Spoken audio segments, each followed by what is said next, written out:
Thanks, Lee. Appreciate it. No time like the present, right? All right, how we doing, everybody? Welcome to Nashville. We are so honored to be here. Sorry we're a little late. I guess Nashville time runs a little early, a little faster than Texas time. We were just hanging outside with our little girl, so we do apologize about that. Yeah, we're from Weatherford, Texas. That's where we live right now. My wife has spent a lot of time here in Nashville, but we are so proud to be here today with you guys. Yeah, and I want to say a big thank you to NACD and Jeremy Peters, and of course my buddy Lee for making this all possible. So thank you so much for having us. If you can't already tell by my accent, I'm not a Texan girl. No, I'm not from Louisiana, not from New York. Some people guess that too. I am from Australia. Yeah, it's funny because a lot of times we go around to different rodeos, different events, and we walk up and we meet somebody new, and the first thing the guy says, he says, "You're not from around here, are you?" And that's the first thing they say to my wife. And the next thing is they say, "Are you from Louisiana?" I'm like, and really? I'm like, really? So we got some Louisiana people in the background.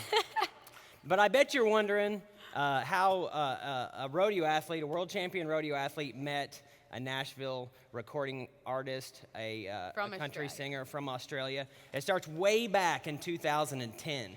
I was going to Houston Rodeo and I was competing. I had won the round the previous day and I had a little bit of confidence, and I seen this girl from across the room and I thought to myself, she's my wife. She just doesn't know it yet. Yeah, that was the confidence of a cowboy after he won the rodeo the day before. I seen her.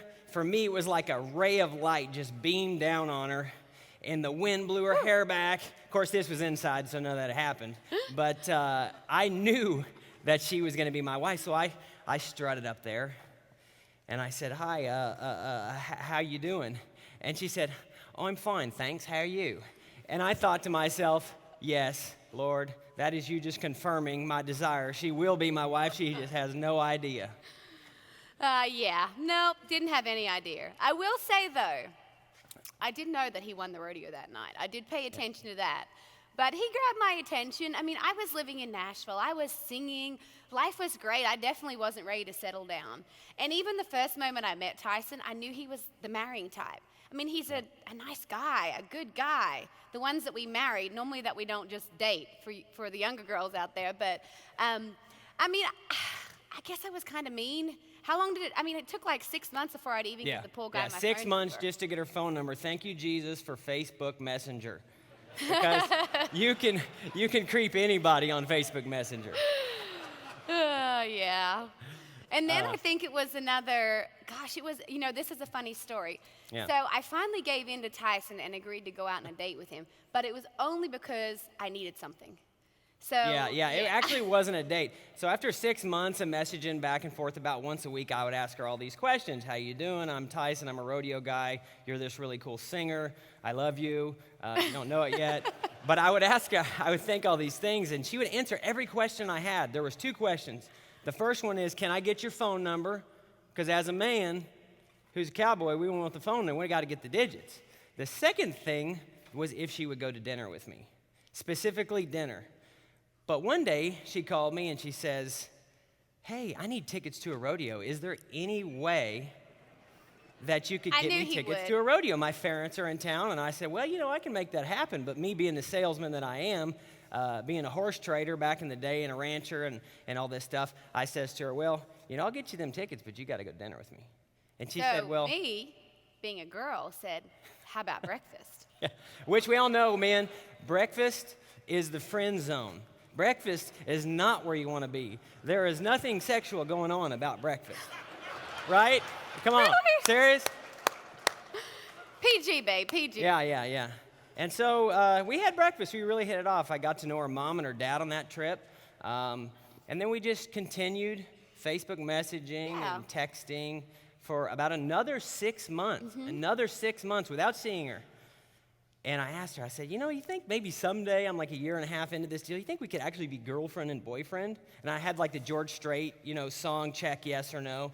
And she didn't check either box. That's the funny thing. She didn't check either box. She said, you're going to have to ask my dad if you want to date me. You have to ask my dad first. My dad's an Australian champion bull rider. I mean, he's got to get my dad's approval. This just isn't going to work. But my parents loved him. They said yes, and we got married in 2013, and I'm going to use my clicker right here. And we had our beautiful baby girl, Praise. You can see her on the screen. Yeah. She's 16 months old, and she is sassy. She must get it from her dad. Because right after we took this photo, she turns around and beelines it into the water, wets her whole outfit, and she knows that she won't have to take any more photos. And guess who got blamed for that? Dad got blamed because I was the handler. I was the one facilitating the photo shoot, and she'd turn around and she'd run off and she hits that water and goes, whee! But, I mean, Praise has an amazing life. We live on a ranch in Texas, and like you can see here with her pony, Peanut, she's very blessed to have the opportunities that she has in life. Hey, babe. Yeah, she definitely grew up a little bit from me and from you. I grew up on a cattle ranch in Missouri, northwest corner by St. Joe, Missouri. We got any Missouri people in the house? All right, show me staters. There we go. That's where I was born and raised. Just north of St. Joe, Missouri. St. Joe is where the Pony Express actually started. It's where Jesse James was killed, so there's a little bit of heritage to it. But I grew up on a cattle ranch. We roped, we trained horses, we fed feeder cattle, and that's just what we did. But there was never enough money to go around. I mean, we were robbing from Peter to pay Paul, and when I would always ask Dad, I said, Dad, you know, boy, it'd be cool to get a new tractor, because we had an old farm-all that sometimes you had to pull to start it, and it was just a pain. Every time we wanted to work the arena to rope, it'd take an hour to work the arena because we'd have to pull start the tractor. I said, Dad, why don't we get a new tractor? And his famous line was, do you know how much that cost? And that's something I remember as a child. You know, when you ordered off a menu, it was, you know, pay attention to the price because you don't want to waste any money or leave any extra food. And my dad taught me really how to manage cattle, how to manage horses, how to manage my business. A lot of the things I learned as a rodeo athlete, I learned on that ranch in Missouri. I learned about keeping the fire going. The fire going was a big thing in our household. See, we only had wood heat. We had a little wood stove in the middle of our 60-foot-long trailer house. And it was me, my dad, and my two brothers. And I have a mother as well, but I lived on the ranch with my dad, and they were divorced. And I remember mornings waking up if the fire would go out on a cold day when the wind was really blowing through this old rickety trailer house that was about 1960s model. And actually one wall was taken out of it from a tornado at one point. And so we would wake up in the morning, the fire wasn't going. The first thing you did was stoke the fire, because if you woke up on a cold morning and the fire wasn't just right, you'd have a thin layer of ice over your cup of water right beside your bed. Yeah, that's why I grew up in Australia. I mean, I grew up in Australia, and my upbringing was a little warmer than Tyson's. Australia's a beautiful country, if you haven't been, by the way. But, I mean, we all have different upbringings. I grew up in a rodeo family. My dad was an Australian champion bull rider, and my mum was the Australian champion barrel racer. So I've also grown up on the land and been around horses and cattle my whole life. I was very blessed to have such driven parents. There was nothing that I couldn't achieve. My dad told me when I was a little bitty girl, I remember entering running competitions, track meets at school. My mom would be running along the finish line with me. Like, she was that crazy mom, and I love her, and I'm so grateful for it. She'd be running along that finishing line telling me that I could do it. I mean, at 6 and 7 years old. And my dad, I mean, if I had told him I wanted to climb Mount Everest, he would have said, well, we better start training now. I mean, I just had that mentality growing up from my parents. So for me, I was lucky because I knew the sky was the limit. I mean, that's the same as you, though. Like, your parents taught you had a harder upbringing than I did, but your parents taught you work ethic and drive, and that nothing was impossible if you worked hard enough. I had a mom that would consistently tell me that I was going to do great things. And that's a testament to the women out there. Mm-hmm. My mother, a lot of times, didn't even have money for electricity. I mean, where she lived, sometimes we'd go for a week on candles, and she'd say, honey, we're camping. That's a good mom. That's my mother. She was completely optimistic. She told me I would be something great, that I would speak to many people, and she would say these things to me, and as a kid, I'm thinking, man, you're crazy. But it taught me I needed to have a plan. I had to have a plan to go on to rodeo. I had to have a plan to go on and be a world champion. It wasn't just going to happen. It wasn't going to come out of thin air. And so at a young age, I had a mason jar, and I put all my money in this mason jar, and I would hide it, and I would count it every single day. And the reason I would do that was because I knew that if I wanted to go rodeo, I had to have money for fuel. If I wanted to go rodeo and make a name for myself like Roy Cooper or Joe Beaver or Fred Whitfield, I had to have that start. And so I began to treat rodeo like a business. And that's what separated me from a lot of other people. I had that plan, I wrote down my goals, and I executed it every day. How every old day. were you at this point? I know this is kind of ironic, but I'm like 12 years old, right? And I would carry my dad believed in carrying wads of cash. My dad is so old school that he didn't believe in putting money in a bank, because in the 80s, we almost lost our farm when the economy crashed and interest rates were so high. So my dad didn't believe at that time in putting money in a bank. And so I had a plan, and he taught me to work hard. Every day, work hard, get up. When you shake somebody's hand, it means something. When you tell somebody what you're going to do, go do it. And that's what my dad taught me. Yeah. Well, an ironic story if you want to talk about having a plan and goals and things like that. I said my dad told me I could do anything. So in Australia, there's a title that you win in rodeo. Well, even in the US, and it's called the all-round champion. Now, what that means is whoever has the most points with every event. And that's like the elite title. That's what Trevor Brazil and those guys here in the US achieve. So when I was younger, I think I was 13 or 14 years old. I had just finished having the best year of my life rodeoing, because I rodeoed as well. And I said to my dad, it's so unfair because I won my 2 events, but I didn't win the all-round title. And that was because there was the bull riding as well, the junior bull riding. So I said to Dad, do you think girls could do this? And we looked at each other and we went and looked the rule book up and thinking, surely not. But they have an extra event, so it's unfair. So me and my dad, the whole summer before, we found out that girls could ride junior bulls. So we went and we got on that bucking machine and we practiced so hard for the next 3 months, because I was determined. Me and my dad were determined that I was going to win that all-round title. We had a plan. I knew it wasn't going to be easy. I mean, people were going to think I was crazy. I mean, a girl riding bulls is a little nuts, I must admit. But I remember I worked hard for those 3 months, and then I went to that first rodeo. Now, can you just imagine a girl turning up behind the bucking chutes? A million boys back there. Good thing my dad was there to protect me. I had my chaps on and my hat, and I was ready to go. And I know they were all just laughing like, let's watch this girl. She's going to fall off. And you know what? I came out and I won money at my first ever junior bull riding that I did. It was awesome. Could you imagine, talk about meeting a girl and not being intimidated? When people ask you, what does your wife do or what does your girlfriend do? I say, she's a bull rider. We're going to put a picture. She rides bulls. Well, what do you do? Picture up. Oh, I rope. I mean, I rope. My wife rides bulls, but I rope. So there's a picture of Shea riding her first bull in Australia. You can see in the background in the hat with the black shirt's my dad. You know what was actually funny is because my dad was a judge as well. So it was a little unfair at times, not because he'd give me extra points, because he'd be afraid for people to think he'd give me extra points, so he'd mark me lower than I should have been. So me and my dad, after this rodeo, I should have won that rodeo, and I was like, Dad, you rigged me, like you didn't give me the points I needed. But anyway, so I mean, that just shows, like, it doesn't matter how crazy it might seem. I mean, I rode junior bulls, and I was the only girl in Australia to ever do it. I did it until I was told by my record label to stop, but I had a great few years doing it. They had too much money invested to see that pretty face get busted up. I was focused, though, at that point, and that's the same as you. Yeah, staying focused, When you get focused on something, you make a plan and you change your mind. Like you make the plan, you change your mind to go do what you want to do. I could have looked at a lot of things in my childhood and said, well, we don't have enough money, or we don't have this, or we don't have that. But I was focused on what I wanted to do. Focus keeps you straight, keeps you going the direction that you need to go. Without focus, you're like a ship without a rudder, floating out through the sea, going wherever the waters may take you.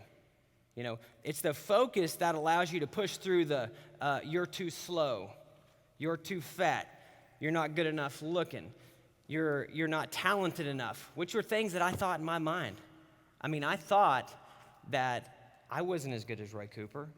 I thought that I wasn't as big and strong as Fred Whitfield. Does anybody know these guys that I'm talking about? Has anybody heard of these cowboys? Wow, we've got a country crowd here. Well, I thought that. I thought that. And I met a man at one point. He said, Tyson, if you're going to make the finals and if you're going to go win the world title, you got to see yourself as that right now. It's faith. Faith is believing something that is not yet proven or not seen. It's faith. You have to have faith in yourself. You have to have the plan. You have to stay focused. You have to execute every day, even if you don't see an outcome.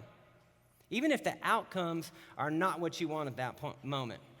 I'm going to tell you, we know baseball and batting averages and this and that, but do you know the average of some of the most successful rodeo athletes in the world? You know what their win percentage is? 50%. If you place at 50% of the rodeos, you're among the best in the world. So what that means is 50% of the time you get money, 50% of the time you don't. But the difference is how you handle the failures. You see, everybody in this room has failures. We all have failures. And that's inevitable. It's not if you're going to have a failure, it's when you're going to have a failure. But how do you handle that and how do you keep moving forward? Yeah.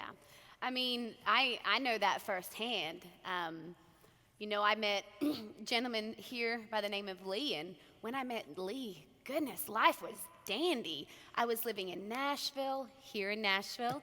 I had rewind. Okay, I need to rewind and tell you a little bit. So I grew up in Australia.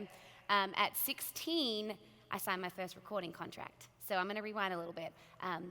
With what Tyson said in Australia is, I had my recording contract. I moved to the U.S. at an early age. Just before I turned 21, I packed up and moved halfway around the world to Nashville. Now, when I signed my recording contract, I was told I was the next Taylor Swift. My label were spending a lot of money on me. They weren't cutting any corners. I had a massive tour bus. We had the whole team promoting at radio. We had done 3 months radio tour. The sky looked like the limits. Like I really knew I was going to be successful. And I still remember one day getting a phone call. I was in the middle of radio tour getting a phone call, and my manager saying, your record label shut down. The money behind your label's gone, like it just shut down one day. And I was halfway around the world in a strange country, no family, no boyfriend at the time. I was lonely, and I was over here in Nashville with no recording contract. My whole world, what I moved over here for. So, I remember calling mom and dad and saying, well, what do I do? Do I pack up? Do I come home to Australia? I had a career there, but I had left a lot behind there to come to the U.S. And I remember my mom and dad saying, you know what, this is just a setback. Don't make it stop you. It's just a setback. Build from it. So I was in Nashville, and I picked myself back up. I was like, you know what, this is a time I'm going to songwrite more. I'm going to meet new people. I'm going to get new connections. So I just started doing that. Here in Nashville, I didn't have a recording contract. I was living in Nashville, paying my own bills, and I just decided to work harder, learn more, meet new connections, and it's amazing the opportunities that come along when you do that. There was opportunities that came along for TV work, for new sponsors. I met Tyson. Yeah, praise Jesus. We have a baby boot. Yeah, that's the most important thing, right? I was able to design a baby boot line. We have a baby boot line that's out in stores worldwide now. There was a lot of opportunities that came about it, and my music career didn't go away because I picked up and I moved on. I got something new.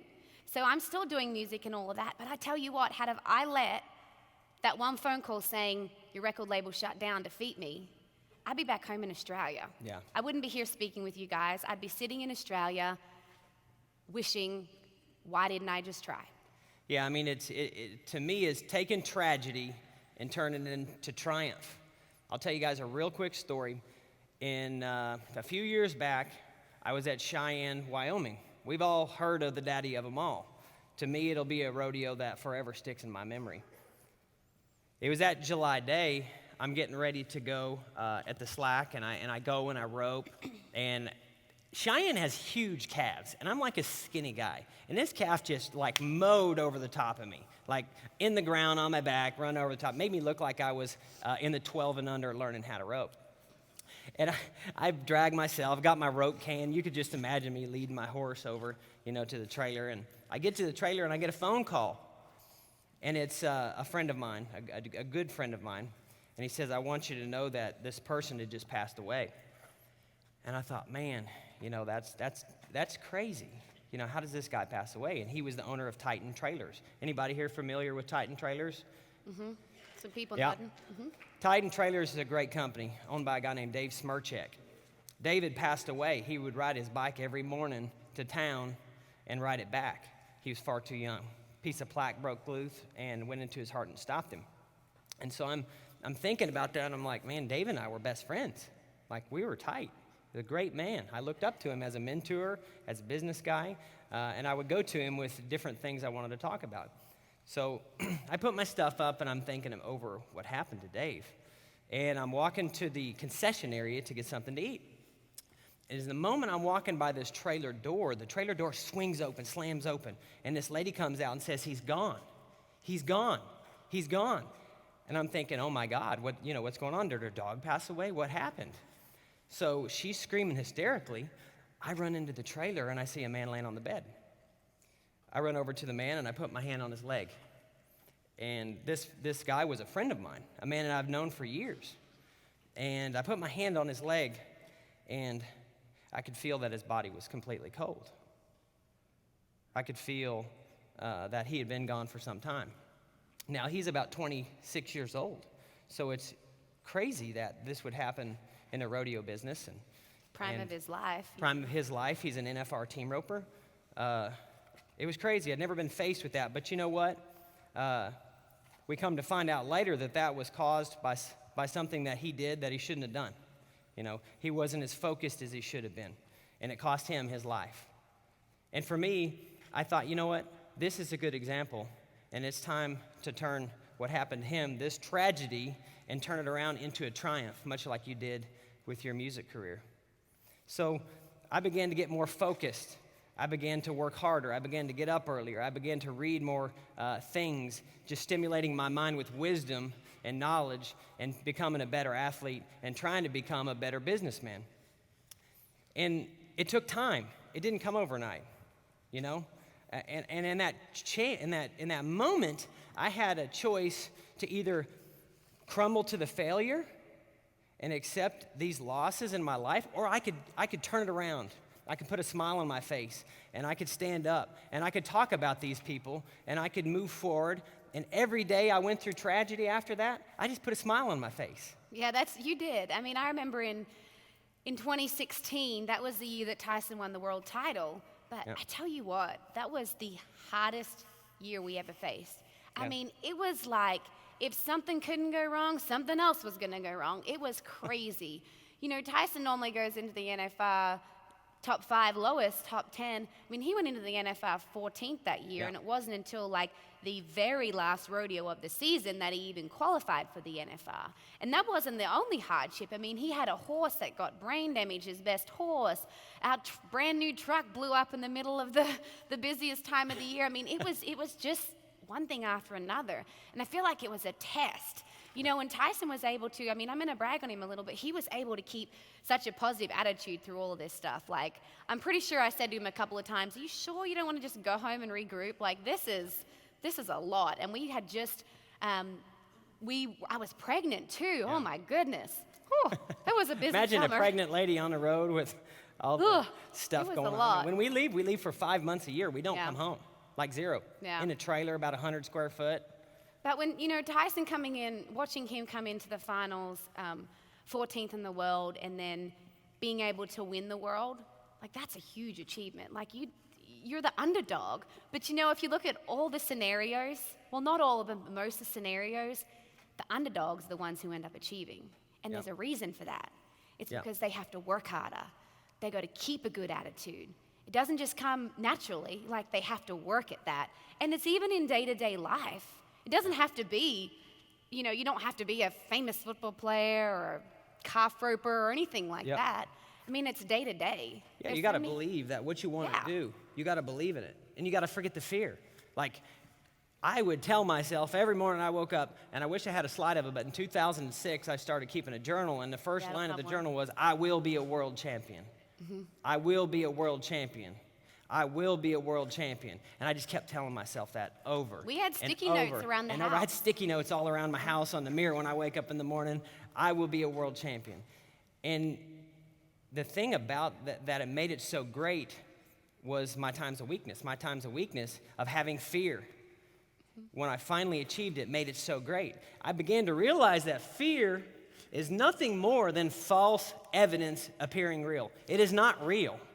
Fear is not real. It's something that we create to keep us in a point of mediocrity. Fear is nothing. Can we all say that? False evidence appearing real. False evidence appearing real. Fear is not real. I had fears that I would shatter my leg again, and I would put screws and plates in my leg, and then I'd lose my ranch, and I'd lose everything, because when I grew up, that was the fear. What if we lose the ranch? What if we can't make the mortgage payment? What if this would happen? What if that would happen? And when I tore my knee up, I wondered, Lord Jesus, what's going to happen now? Like, am I going to overcome it? Am I going to believe that what I want to do is going to actually happen? Yes, I'm going to believe it. See, belief will keep you going the right direction. Belief is what brings back the optimism in severe pessimism. When times are tough, when things are hard, when cattle prices aren't right, when your crop is no good. Optimism, belief that the next year will be double as good, belief that you can go ahead and turn it around, that the banks will work with you, that things will actually come to your favor. Yeah. I mean, I remember in the 10th round at the NFR, it's the NFR's 10 rounds if you don't know, but everything comes down to the last round. And I remember that last round coming, and I was like, wow, Tyson's really relaxed. And he kind of had a shot to win the world, but he kind of didn't have a shot to win the world. He was kind of in that hard spot, weren't you, babe? Yeah, I definitely was in a spot where I had to have faith. And what most people don't realize is that in the 10th go-round at the National Finals Rodeo, has anybody ever seen the National Finals Rodeo here? Has anybody been to Las Vegas, maybe seen it? Woo, we got some hands. We got a few hands out there. There we go. There. So Las Vegas is this big Super Bowl experience of a rodeo. I mean, it's where all the cowboys gather. Las Vegas turns into a cowboy town for 1 2-week period of every year, and it saves them. So I'm going up to the 10th go-round, and this is the 3rd time that I've been in this position to win a world championship. The previous 2 times I failed. The previous 2 times I fell short. The previous 2 times I didn't get the job done. One time was because of conservatism, that I needed the money, and I wasn't going to put forth the risk that I needed to win the go-round and win the world. I needed the money. So I safetied up and got an average check, what's called an average check in the 10th go-round, because all 10 rounds accumulate together. If you go out in the 10th round, you could lose, $70,000, $80,000 in the average. So I'd failed twice. I spent some time that day alone in the Word, in the Bible, and I just knew in my heart that tonight was the night. Like, this is a decade later after, I've been to the national finals 10 times. I failed every other time, but today I was going to be a world champion. I was riding into the arena, getting ready for the grand entry, and if you've been there or seen it on TV, it's 120 cowboys coming in with flags of their state, showing their pride, doing their thing. As we're going into the Thomas and Mack, me and my buddy Paul Eves were riding for the Missouri flag, and he says, "How's it going? You got a shot?" I said, "Man, today is a good day to be a world champion." And he looked at me like I was crazy, because I was the biggest long shot. Like, mathematically, it wasn't possible. I mean, it was possible, but a lot of things had to line up to get to that position. And guess what? God finally answered my prayers. He finally answered the dream that I'd had for so many years, and that's me holding the gold buckle up to Christ. It was a very surreal moment, because there was a decade that went into that. There was a decade of wearing the exact same pink shirt. I wore a pink shirt at every single rodeo for 10 years, and I'm still in fashion. And it's really easy to pack his clothes, I guess. Yeah, I only have one shirt. I've done that so many years because I've given a portion of my earnings to breast cancer awareness and all forms of cancer. Thank you.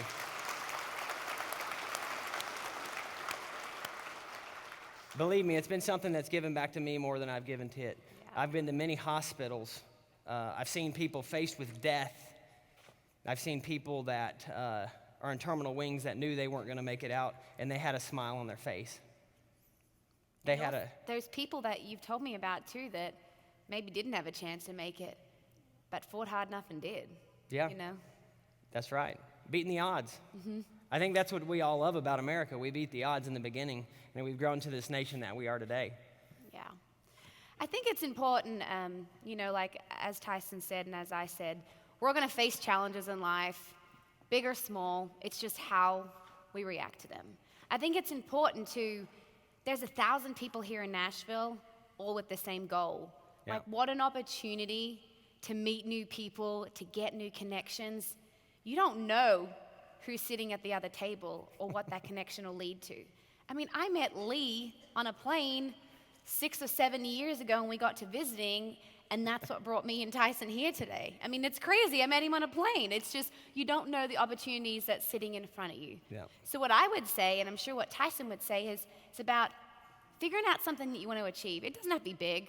It can be small. I mean, it could be something as simple. I mean, us girls, we have plans to look better, you might want to spend more time with your family, you might want to work harder, Yeah. grow your district, whatever it might be, make a plan. Well, then there are steps that you take along the way to get to that plan. Yeah. Like Tyson said, make a plan. Figure out how you're going to do that. Does that mean you need to work harder? Does that mean you need to meet new people? And then put those steps into place. Yeah. Because that's the only way you're going to reach your goals and dreams. Nothing's handed to us. We have to work hard for it. I mean, I remember at 14 years old in Australia, I was at a rodeo and I'd entered a few talent quests singing. Like, I didn't grow up in a rodeo family, and I didn't win any of the talent quests either. Like, they didn't say I was going to be the next Taylor Swift when I was 14 years old. No. Like, I barely won a trophy. But I remember being at a rodeo, and there was a massive tour bus I knew if someone had a tour bus and a stage that big, they must have been famous. So I said to Mom, I'm going to go knock on this door of this bus and see who's in there. So I walk up, bam, bam, bam on the door. And this guy comes to the door. His name was Steve Ford in Australia. He had platinum albums. He was very well known. And I said to him, the first thing I said, I name dropped my dad's name. I said, my dad's Eddie Fisher. And then I said, I would love to perform before you. And it was ironic because his support act had gotten sick that night. Like, how ironic is that I took the initiative to go up and knock on that tour bus door. His support act had gotten sick. And then he says to me, well, do you have a band? I said, no, I have karaoke tracks. So he said, well, come on. So I got up on stage at that rodeo with my karaoke tracks. I know that he put me on like a little earlier, so there was like 5 people in the crowd. But it was great. Like, I think he was scared. He wasn't sure if I knew what I was doing or not. But I got up there with those 5 people in the crowd, and in my mind, I was like, I know he's watching, and I don't care if there's anyone else in this crowd. I'm going to work that crowd. Like, I am going to perform like it's 10,000 people. And after I performed that night, he actually came up to me and pulled me aside to my parents and said, do you want to open for me next weekend? Because he was going to be at the same rodeo we were at. So one thing led to another, and I got on his Australian tour. This is this rodeo girl. Like, I was singing and then competing at the rodeo. I mean, I had no idea what I was doing musically, and he took me under his wing. And we started writing songs. Every show we do, we started writing songs. And then when I was 15, I did his whole Australian tour, and he said to me, we're going to fly to Sydney. And I was like, whoa, that's like a really big city. Okay, let's do this. And we flew to Sydney, and we walked into that massive skyscraper building, and he walked me in there to the record label, and he said, I want you to look at this girl. I want you to listen to her music.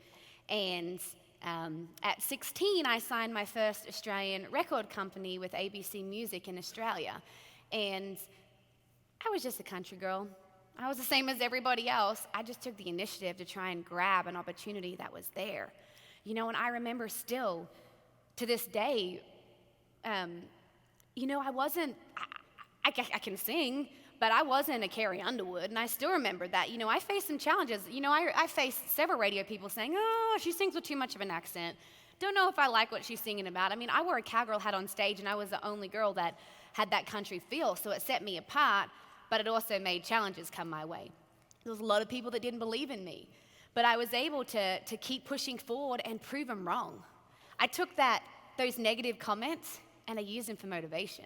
It made me work harder and want to prove that I was going to be successful.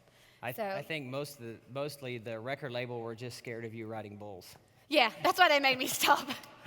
Yeah. Which puts me into the last thing that I'm going to talk about.